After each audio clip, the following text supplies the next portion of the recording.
Welcome to Samba Samba. Enjoy the video. You begin by saving work and closing programs so the shutdown can proceed cleanly. Once done, make sure no full-screen apps are blocking the Start menu. Press Windows to reveal it. If updates are pending, consider whether to install them now or later. This affects shutdown behavior. You'll use the System menu next, so keep one hand on the mouse or press Alt plus F4 at desktop. These steps prevent interruptions and avoid losing unsaved changes. You now navigate the shutdown controls. Press the Windows key to open Start or click the Start button with your mouse. Once the menu is visible, move to the lower right and click the power icon. You'll see Sleep, Shut Down, and Restart. Choose Shut Down to power off.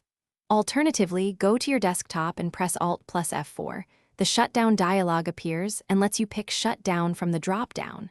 These methods do the same thing, so pick whichever feels faster to you.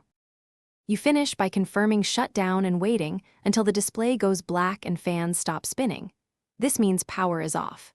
If the system hangs and won't shut down, press Ctrl plus Shift plus ESC to open Task Manager and end any unresponsive apps, then try shutting down again.